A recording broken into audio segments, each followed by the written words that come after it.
کامیابی کے دو اصول ہیں جو اللہ رب العزت نے قرآن مجید کے اندر ارشاد فرمائے ہیں۔ ایک فصلی لربک وانحر، ایک ہے نماز پڑھنا اور دوسرا ہے قربانی کرنا۔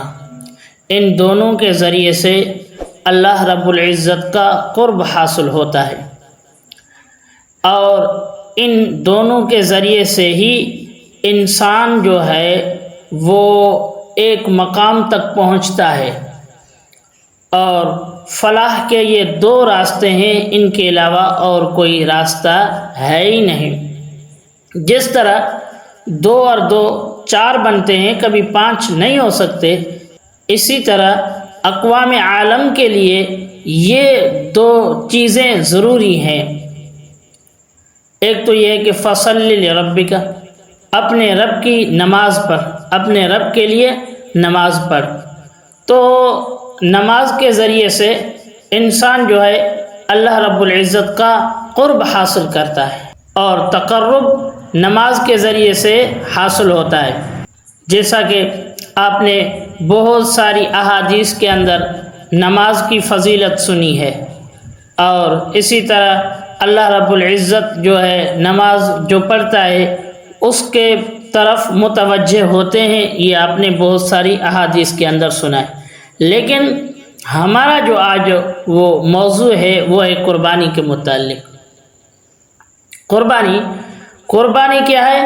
قربانی ہے اللہ رب العزت کی رضا مقصود ہو، بس قربانی کے اندر اللہ رب العزت کی رضا مقصود ہو اور کوئی چیز مقصود نہ ہو، جیسا کہ لن ینال اللہ لحومها ولا دماؤها ولکن ینالہ التقوی منکم، اللہ رب العزت کی طرف نہ آپ کا یہ گوشت پہنچتا ہے اور نہ ہی آپ کا یہ خون پہنچتا ہے، بلکہ اللہ رب العزت تک جو پہنچتا ہے وَلَٰكِن يَنَالُهُ التَّقْوَىٰ مِنْكُمْ، اس میں سے جو آپ نے تقوی اختیار کی ہے، آپ کی نیت کیا ہے، اللہ کی رضا مقصود ہے یا کچھ اور ہے، یہ جو نیت ہے یہ آپ کی جو ہے اللہ رب العزت کی طرف پہنچے گی۔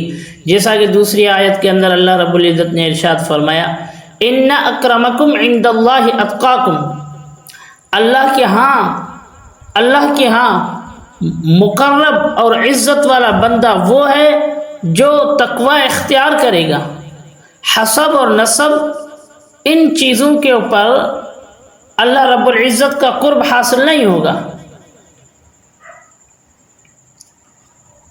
تو بہرحال یہ میں کہہ رہا تھا کہ اللہ رب العزت کے ہاں نہ ہمارا گوشت پہنچتا ہے اور نہ ہی ہمارا خون جو ہم نے کیا ہے، اور قربانی گوشت کھانے کا نام بھی نہیں ہے۔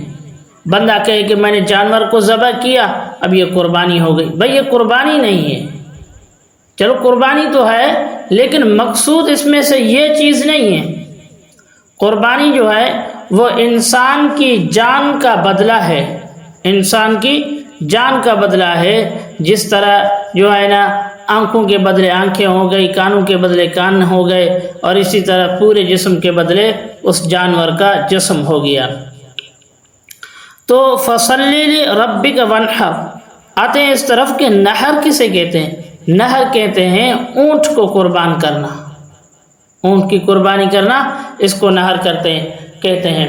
جس طرح آپ صلی اللہ علیہ وسلم نے حجۃ الوداع کے موقع پہ ارشاد فرمایا کہ آپ صلی اللہ علیہ وسلم نے فرمایا کہ آج کے دن ہمارا سب سے پہلا کام یہ ہے کہ ہم نماز پڑھیں، اس کے بعد قربانی کریں۔ چنانچہ آپ صلی اللہ علیہ وسلم نے ایسا ہی کیا۔